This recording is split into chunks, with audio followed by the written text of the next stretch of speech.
Welcome back, everybody. We're slowly filling out the save file menu there, and our next one will be Yamato Man, one of my least favorite levels, just for the mere fact that it's got a lot of obstacles, basically 3 main gimmicks to the stage. One's pretty cool, the other 2 are just kind of they're there, but it provides, you know, extra challenges. This is the one gimmick right here. These little, I don't even know what you call them. They were from Megaman 4 in Brightman's stage, and they helped you cross spikes just like they're doing now. This part runs a little long, however. But I guess we'll call them Lucky Crickets, because I guess it goes with the, I don't know, Japanese theme? So, who knows? Maybe it's a Chinese thing where it's got the Lucky Crickets. But here we have Binks. These guys are used to great effect. He's actually in a position where he's kind of out of the way the first encounter, so it's very easy to get around him if you need to. In fact, you can skip him entirely. The later ones, the later Binks that show up, you're just going to have to get rid of the old-fashioned way, and sometimes there's no option but to avoid their projectiles by sliding underneath them. Now these big panda bears, I don't know what they're called, but I'll put up the enemy card with their name. They're placed in very cruel and devious spots. I mean, you're going to have to kind of know that they're there, or you're going to get hit. And for that 1,000-point ball that we just passed, you can either use the tornado blow to get back up on a conveyor wheel, or you can use, I don't know, maybe the rush jet to get up onto a conveyor belt. However you want to get up there, you can get up there, but rush coil is not going to work since he doesn't appear on spikes. Now here's a very easy extra life you can get. There's no reason not to pass this up. Oh yeah, and shield attackers. They do, I think, a whopping 7 damage in this game. So yeah, don't get hit by them. They're very painful. And I think it's the Night Crush that is the only weapon that can pretty much destroy them, even if they're facing you. Alright, we're getting a little bit of a taste of what's to come with these little Lucky Crickets. And I think that's the last one in the first half of the stage. And then he gets a lot more face time in the latter half.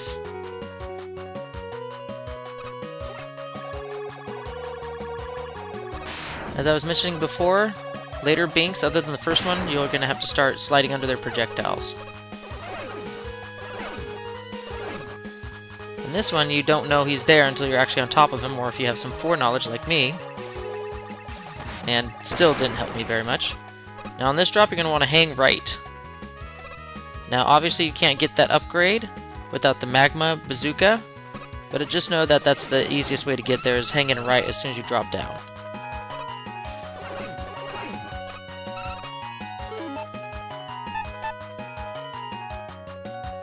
Oh yeah, and the energy balancer helps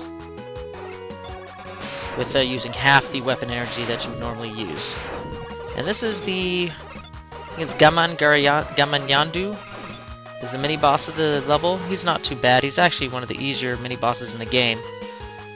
In fact, all the mini-bosses are pretty easy in this game.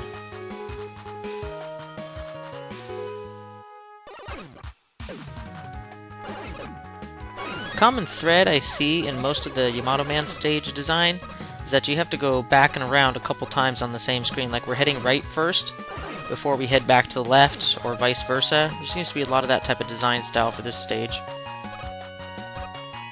And in case you thought Magnet Man stage was the only one with these, oh no. Yamato Man stage has phase blocks too. And they're even worse in this stage than they are in Magnet Man stage by far. Of the initial Yoku block segments in the first half of the stage, this room is probably the worst one of the bunch. If you can get past this one, then the third Yoku trial room isn't as bad. You pretty much almost have it in the bag. And here's me trying to outsmart the system and tornado blow my way to that platform. I would have made it if I jumped a little sooner. So yeah, we're going to skip ahead here and retry this pattern again, this time without the tornado blow. It's kind of risky to do that.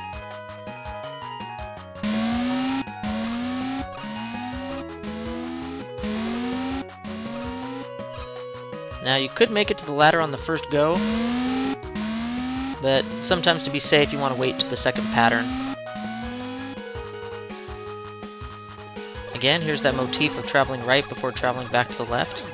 And a little bit of a glimpse for the W-Tank upgrade in this level.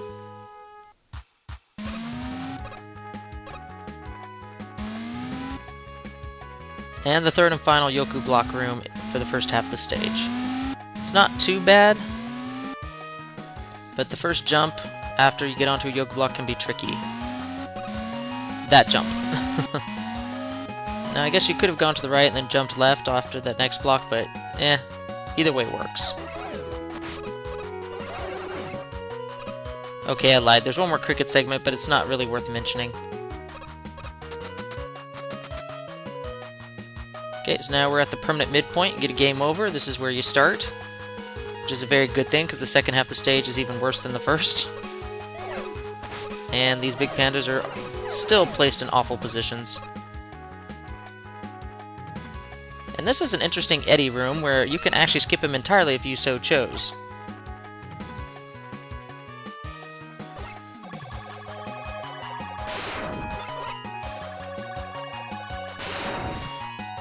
And here we get to the biggest part, gimmick of the second half of the stage, the Lucky Cricket segment, I like to call it.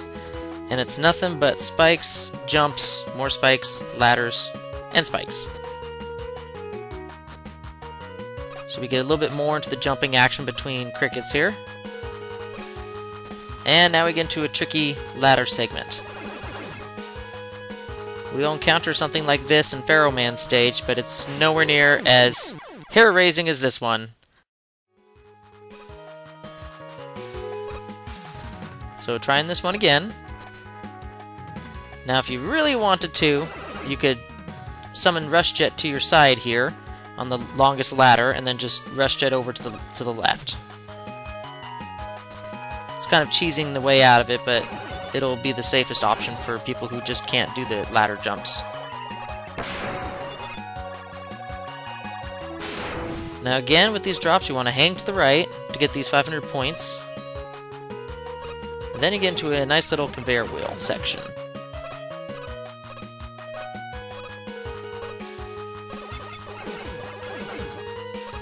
Now this section got me several times. You want to lightly tap the jump button, just enough to get over that little hump there, and then you're clear sailing. Another alternate route path there.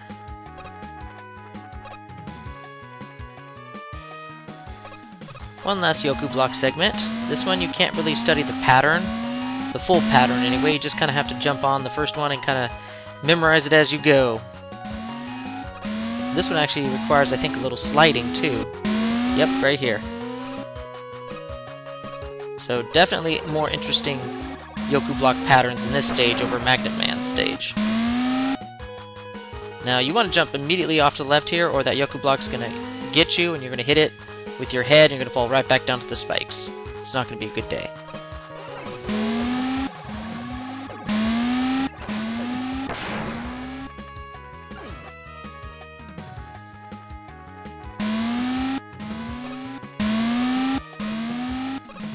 Yeah, you want to make a little small hop there. There will be no more Yoku blocks after the last one, and one more mini-boss right before the boss door. Now, I guess you were meant to fight him on these small platforms in the water, but that's just risky and dangerous. Just walk straight up to him and smack him in the nose with your arm cannon. And now we get to one of the harder bosses in the game. Even with his weakness, which is Power Stone, it is insanely hard to hit him. Because the arcing motion of the Power Stone, yeah. It's hard to hit him with the arcing motion. He usually will either dodge it or deflect it with his Yamato Spear. Now if you've noticed, if I just stood still, I've been standing still several times already, he doesn't do anything. And if you wanted to, at the start of the battle, you could actually just stand there forever and he would not do anything. So I guess this is in reference to like Skullman and other bosses in classic Megaman history, which would just stand there and do nothing if you did nothing. Yamato Man is purely reactionary in nature. Now for those perfect runners out there, yeah, this guy I would not relish fighting. Because his Yamato Spears go way too fast. Then he does crap like this. I mean, how the heck are you gonna dodge all that junk? So yeah, this guy is one of the harder Robot Masters. Him and Starman combined are just two of the harder Robot Masters of the lineup. and his weakness does not make it any easier. It just kills him faster. That's all it does. Now, Yamato Spear more than makes up for the challenge his level and he presented. It pretty much replaces the Rush Coil, the Tornado Blow, and other places where you can access high altitude areas just to get, you know, access to certain upgrades and other levels. So, very useful weapon overall. Okay, the first upgrade is the easiest one to find. We come back to this drop, head right, switch to the Magma Bazooka, and boom, you got the Super Slide. All it does is make you slide faster and further, which is helpful in a lot of cases in some boss fights. This one we saw quite early in the level. You'll want some sort of height altitude, either with the Coil, Yamato Spear, or Rush, or the Tornado Blow. Knock it out with your Night Crush, and then travel to this small little side area.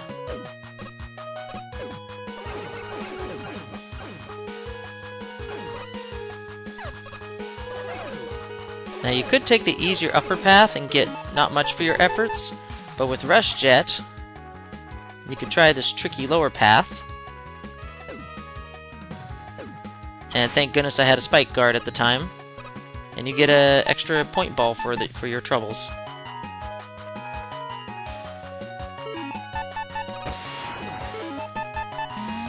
And here's the W tank for your efforts.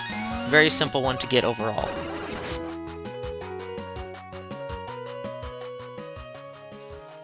Now here comes the longest alternate path in the level. Probably one of the hardest sections of this game, and one of the hardest upgrades to acquire, period. It's in the latter half of the stage with the Power Stone block. And we have another Yoku block segment. In fact, there's a bunch of them on this route. This one is tricky if you don't know that there's going to be 2 instances of blocks appearing above your head. So expect a few deaths if you haven't memorized the pattern yet. And just in case you were not tired of Yoku blocks, here's more. But that room was easy. This room, not so much. This room is a little difficult. But with practice, you can beat it with ease. And I'm just not going to bother with those. That's shield attackers. Just kill them in one fell swoop with the Centaur Flash.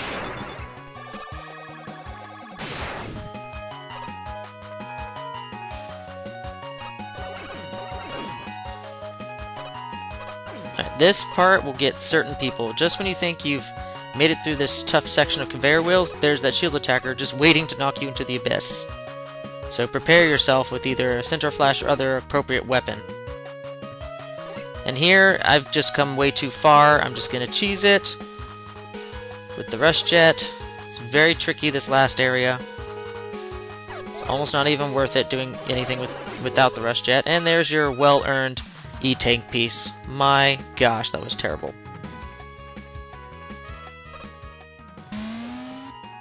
Okay, and this is an Easter egg, final secret of the level. See that weird little pit down there? Yeah, you're going to need the Spike Guard, because you're going to need to suffer 1 hit to get to this small area. Now, granted, once that happens, you're not going to have the Spike Guard available for these next few rooms, but you don't really need it.